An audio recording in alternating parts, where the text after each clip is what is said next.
नमस्कार मित्रांनो, मी आहे तुमचा खवय्या शौकीन मित्र चौकंदा पोटोबा.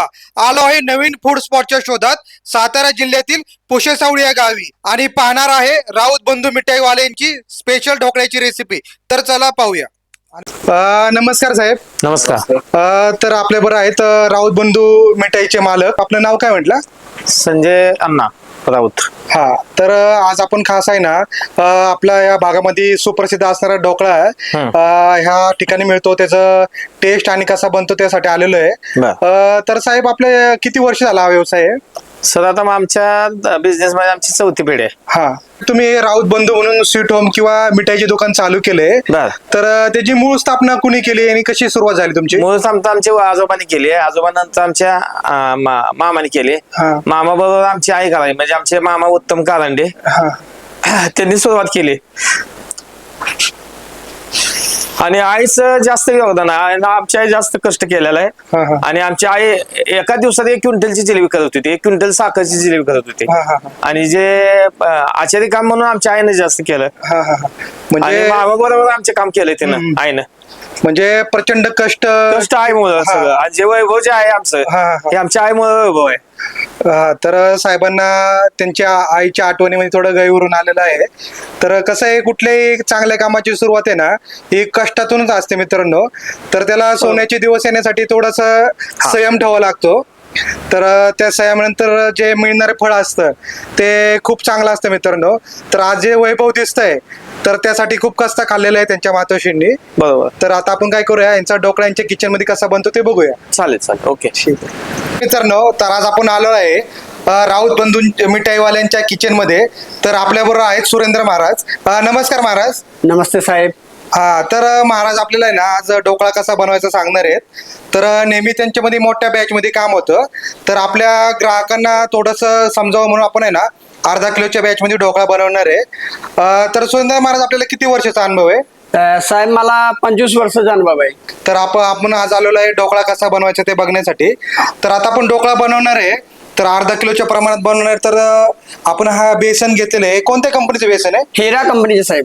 हा, त्याचबरोबर इतर लागणारं साहित्य कोणतं आहे? सर, निंबू साखर 15 ग्राम असते, आणि मीठ 15 ग्राम, आणि सोडा 12 ग्राम असते, आणि साखर 100 ग्राम, अन्नाकडे थोडेसे बडीशोप, आणि तेल 100 ग्राम. हा, तर अर्धा किलो साठी हे प्रमाण आहे. त्याचबरोबर आपण आता हे पाणी वगैरे काय वापरणार आहे? पाणी किती प्रमाण वापरणार आहे? 600 ग्राम. रेसिपी बनवायला चालू करायची आहे. तत्पूर्वी साहेबांनी हातामध्ये हँगलोज घातलेला आहे. तर हँगलोज घातलेलं बघून मला ना खूप बरं वाटलेलं आहे. मी बहुतांश ठिकाणी ना व्हिडिओ संदर्भात फिरत असतो, तर क्वचित ठिकाणी हँगलोजचा वापर केला जातो. तर ढोकळा बनवताना काय होतं मित्रांनो, की हाताचा खूप वापर आहे. तर इथं चमचा, पळी असं काही वापरता येत नाही मित्रांनो. तर हाताचा वापर करताना स्वच्छता मेंटेन राहावी या हिशोबाने साहेबांनी ना ग्लोव्ज घातलेला आहे. तर आता काय करायचं आपल्याला? आता करायचंय सर, 700 ग्राम पाणी घ्यायचे ढोकल्यासाठी. प्रोसेस चालले आपल्याला. तर मित्रांनो लक्षात ठेवायचंय, वजनी प्रमाण आहे ना खूप महत्वाचं आहे. तर आता आपण बेसन आहे ना अर्धा किलो घेतले, तर त्यासाठी आपण 600 ग्रॅम पाणी घेतलेलं आहे. तर आता काय टाकायचं याच्यामध्ये? सर, 15 ग्राम हे लिंबू साखर असते, लिंबू सत्व. ह्याला सायट्रिक ऍसिड किंवा लिंबू सत्व असे म्हणतात मित्रांनो. हे कुठल्याही जनरल स्टोअर मध्ये इझिली अवेलेबल होतं. आता काय टाकायचं आपण? त्याच्यानंतर आपला टाटा नमक 15 ग्राम. 15 ग्रॅम लिंबू सत्व आणि 15 ग्रॅम आपण मीठ घातलेलं आहे. त्यानंतर सर हे साखर 100 ग्राम आहे. थोडीशी बडीशोप टाकायची असते, लई टाकायची नसते, चवीनुसार आपले. तर आता आपण ना 600 ग्रॅम पाणी घेतलेले, 15 ग्रॅम लिंबू सत्व, 15 ग्रॅम मीठ आणि 100 ग्रॅम साखर आणि चिमुडभर आपण बडीशोप घेतलेली आहे. तर आता हे चांगलं विरघळून घ्यायचं पाण्यामध्ये. आता आहे ना आपण बेसन बनवायच्या आधी ना ट्रेला थोडस तेल लावून घ्यायचंय, तर जेणेकरून आपला डोकं डिमोल्ड करण्यासाठी त्रास होणार नाहीये. तर आपण आहे ना याला ट्रेला तेल लावून घेतोय. तर काय एकदा बेसनचा हात आपला भरला तर परत आपल्याला लावताना त्रास होईल, त्यामुळे आपण काय करतोय आधीच तेल लावून घेतोय. तर तेल लावताना ना साईकडे एक सारखं तेल लागलं पाहिजे. तर आता आपण हा ट्रे आपल्या सेटअप मध्ये ठेवूया. तर आपलं साखर आणि इतर जे घटक टाकलेत आपण, लिंबू सत्व वगैरे, ते चांगल्या प्रकारे विरघळले. तर ह्याच्यामध्ये आता आपण बेसन ऍड करणार आहे. हिरा बेसन आहे. तर आता हे हिरा बेसन घेतलेलं आहे, हे अर्धा किलो. तर हे फेटत असताना काळजी काय घ्यायची आहे, तर ज्या साईडने आपण सुरुवातीला फेटणार आहे म्हणजे त्याची डायरेक्शन, ती डायरेक्शन आपल्याला ना ढोकळ्याची रेसिपी संपस्तोवर मेंटेन करायची मित्रांनो. तर आता आपण चांगल्या प्रकारे मिक्स करून घेऊया. सगळ्या गुठळ्या वगैरे सगळ्या आहे ना निघून गेल्या पाहिजेत. सगळ्या गुठळ्या वगैरे आपण आहे ना काढून टाकलेले आहेत. तर आता आपण तेल टाकतोय. हे तेल किती टाकतोय? हे सर 100 ग्राम आहेत. 100 ग्रॅम तेल टाकतोय. तर तेलाचं प्रमाण योग्य असणं खूप गरजेचं आहे मित्रांनो, त्याशिवाय आपला ढोकळा सॉफ्ट होणार नाहीये. तर आपल्याला जे पाण्याचं प्रमाण असतं तर पूर्ण रेसिपीमध्ये आपल्याला ना 600 ग्रॅम वापरायचे. तर सुरुवातीला आपण 300 ग्रॅम वापरले आणि आता आपण परत एकदा 300 ग्रॅम वापरतोय. आणि आता हे फेटताना डायरेक्शन लक्षात घ्यायचे मित्रांनो. महाराज साईज ज्या साईडने फिरवते ते त्या साईडने, म्हणजे तुम्हालाच निवडायचंय कोणती तरी एक साईड म्हणजे तुम्ही उजवीकडून फिरवत असाल तर उजवीकडून फिरवायचंय, डावीकडून फिरवत असाल तर डावीकडून फिरवायचंय, जेणेकरून त्यातली एअर निघली नाही पाहिजे मित्रांनो. हे किती वेळ फेटायचं आपल्याला? हे सर 2च मिनिट फेटायचे असते, लई नाही. आता हे बघा की हे आता हे गोल असं पातळ करायचे, लई हे करायचे नाही, दाखवतात एक 2च मिनिटं. लई पातळ नाही, लई घट करायचे नाही, मीडियम मध्ये ठेवायचे असतं. लई हे बघा असं पातळ करायचे, असं हे पद्धतीने करायचे पातळ. लई पातळ झालं तर त्याचे बी चालत नाही. आता सोडा घ्यायचो आपण. तर आता आपण सोडा घ्यायचा. ठीक आहे. हा सोडा किती ग्रॅम आहे आपला? सर 15 ग्राम आहे. तर हे सोडा टाकण्याची एक पद्धत असते, त्याच्यामध्ये चूक झाली तर आपला ढोकळा चांगल्या प्रकारे बनत नाही. तर ती पद्धत तुम्ही काळजीपूर्वक बघा. असं सोडा तळ हातावर घ्यायचा आहे. असं हातावर घ्यायचे. हे बघा असं घेतल्यानंतर आणि असं थोडस ह्याच्यात आहे ना थोडस नॉर्मल पाणी टाकायचं सोड्यात. हे बघा बस असं. आणि पुढची प्रोसेस झटपट करावं लागतं. असं पॅक करायचे आणि तळाशी दाबून असं रगडायचंय. जे बघा पाहू शकता मित्रांनो, आपलं बॅटर चांगलं फुलू लागलेलं आहे. याचा अर्थ आपला सोडा चांगल्या प्रकारे ऍक्टिव्ह झालेला आहे. तर आता आपला जोर सोडा चांगला रगडून घ्यायचा खाली, जेणेकरून आपली एअर निघली नाही पाहिजे. तर आता पाहू शकता तुम्ही आपलं जे भांड आहे हळूहळू पूर्ण गच्च भरायला लागलेलं आहे. तर आता किती वेळ फेटायचं आपल्याला? हे सर जोपर्यंत खाली बसणार तोपर्यंत फुगवत राहायचे त्याला, म्हणजे हे एकदा पूर्ण फुगणार आणि काटोकाट भरणार आणि परत फेटत राहायचंय. म्हणजे पुन्हा एकदा म्हणजे त्याच्या पूर्वस्थितीमध्ये आता हे थोडस घट आहे, मग थोडस पाणी टाकायचे असते ते. हे बघा असं नॉर्मल पाणी टाकायचे, म्हणजे थोडस असं फुगल्याला खाली बसलं पाहिजे. मग ते शिवाय ढोकळा चांगला पूर्णपणे ऍक्टिव्ह झाल्यानंतर हे फुगणार आणि फेटत राहिल्यानंतर पुन्हा खाली बसणार. पूर्ण खाली बसणार. मित्रांनो, कमर्शियल जे स्पेस असतात म्हणजे किचन, स्वीट होमचे वगैरे हॉटेलचे, तिथं ही पद्धत वापरली जाते मित्रांनो. तिथं इनो वगैरे वापरत नाहीत, फक्त सोड्याचा वापर करून आहे ना एकदम दर्जेदार असा ढोकळा बनवला जातो. तर पाहू शकतो मित्रांनो, जसं जसं फेटतंय तर पूर्णपणे भांड आहे ना बरंच चाललेलं आहे. तर आता हे परत किती वेळ फेटायचं आपल्याला म्हणजे खाली बसन? सर जोपर्यंत खाली बसन नाही ना तोपर्यंत त्याला फेटायचे. साधारण किती वेळ लागू शकतो त्याला? एक सर 5 मिनिट. म्हणजे 5 मिनिट आपल्याला एकसारखं फेटायचं. तर मित्रांनो हे फेटत आहे तोपर्यंत आहे ना, तर इथं पाण्याचा पण सेटअप लावलेला आहे. तर आपण एक कढई घेतलेली आहे, त्याच्यामध्ये ना खाली आहे ना स्टँड ठेवले आणि स्टँड असं ठेवलेलं की आपला ट्रे ना पाण्याच्या वरती आदंतरी राहायला पाहिजे, जेणेकरून जे आपलं पाणी बॉईल होताना चांगल्या प्रकारची वाफ बनवून आपला ढोकळा आहे ना वरच्या ट्रे मध्ये शिजणार आहे मित्रांनो. तर ट्रेला आधीच आहे ना तेल लावून घेतलेलं आहे.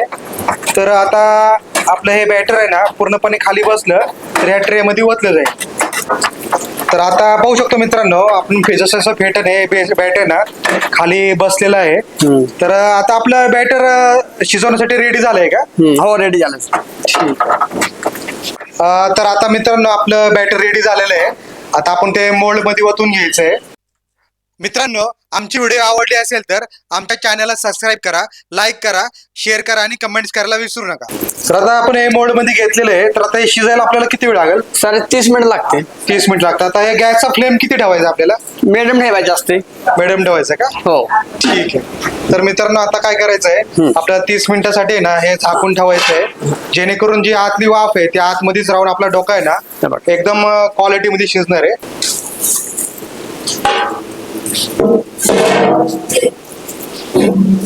शिजतोय ना तोपर्यंत आपण ना फोडणीचं गोड पाणी तयार करून घेऊया.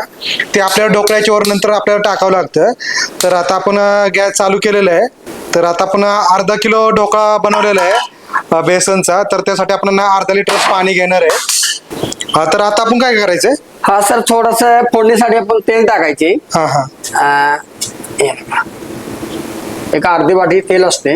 हा हा हा जरा तापलं की आपलं मोहरी आणि तिळाची फोडणी टाकणार आपण. आता छान तापलेलं आहे. तर त्याच्यामध्ये आपल्याला मोहरी आणि जिरे टाकायचे. तर मोहरी किती येते? सर 50 ग्राम आहे. हा, आणि जी ते तीळ? तेल नाकडे थोडं आपलं टाकायच्या वेळेनुसार टाकू शकतो आपण. हा, हा, ठीक तेलाचं आहे. म्हणजे असं हा, काय हा. नाही. आता हे आम्ही ह्याच्यात फोडणीत आहे ना, तेल गरम झालेलं आहे. हा, हा. तर त्याच्यात मी फोडणीत आहे ना हे दोन्ही आता टाकलेलं आहे बघा. हा हा. तर आपली मोहरी चांगली तडतडली की आता आपल्याला पाणी ऍड करायचंय. तर हे पाणी अर्धा लिटर आहे मित्रांनो.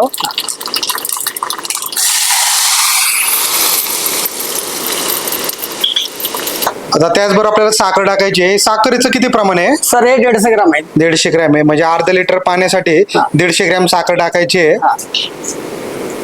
आणि हे साखर पूर्णपणे विरघळून घ्यायची आहे. तर आपलं ढोकळ्यावर टाकण्यासाठी जे पाणी असतं ते रेडी आहे मित्रांनो. तर मित्रांनो, तुमच्या आवडीनुसार तुम्ही याच्यामध्ये मिरची टाकू शकता, कढीपत्ता टाकू शकता, हे बघा. पुदिना पण टाकू शकता. उकळलं चांगलं हा मग ते पाणी बंद करायचे हा आणि गार करायचे. हा. गरम पाणी टाकायचे नाही. हा हा म्हणजे ढोकळ्यावर गरम पाणी टाकायचं नाहीये. हा, गार करायचे. हा हा आणि गार कोमट चालेल, हा, हा. पण गरम चालत नाही एकदम. कोमट हा. चालेल नॉर्मल. हा हा हा हा, उघडी चांगला उकडला ना हा, हा. की त्याला बंद करायचे, बाजूला ठेवायचे. म्हणजे हे उकळल्याबरोबर थोडी आपली मिरची पण शिजन. हो, मिरची सिजल. हा हा हा, पाणी उकडलेला आहे सर. हा, हा. ढोकळ्याचे पाणी तयार झालेलं आहे. हा हा एकदम चांगला उकडलेला आहे. हा. आता आपण याला बंद करू आणि याला थंड करून घ्यायचंय का? हो, थंड करायचे.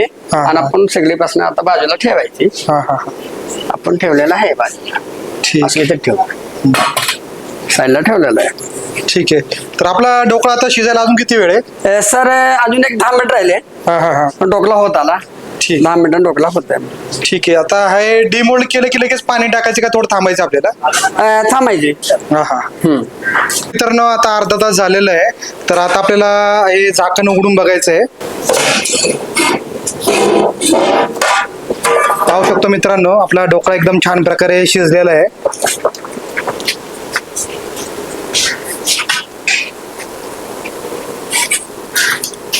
ढोकळा शिजलेला आहे. तर आता डिमोल्ड करायचं आहे. तर आपण आता कटिंग करून घेऊया. आपल्याला पाहिजे त्या साईज मध्ये आपण कटिंग करून घेऊ शकतो. अशा प्रकारे आपलं कटिंग झालेलं आहे. तर आता दुसऱ्या ट्रे मध्ये आपण काढून घेऊया.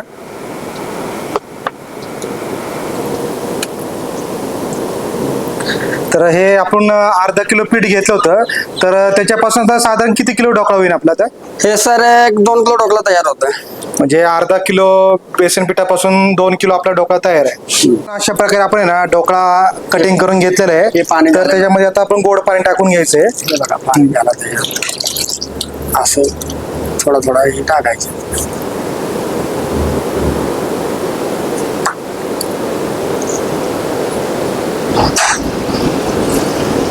पाण्याचं प्रमाण आपण आपल्या आवडीनुसार ठेवू शकतो हो मित्रांनो. हो हो, आपल्या तर अशा प्रकारे आपला ढोकळा आहे ना फायनल झालेला आहे. तर अशा प्रकारचा ढोकळा आहे ना टेस्ट करायचा असेल तर तुम्हाला पुढची सावळी यावं लागेल मित्रांनो. तर स्वीट होमचं नाव आहे राऊत बंधू मिठाईवाले स्वीट होम.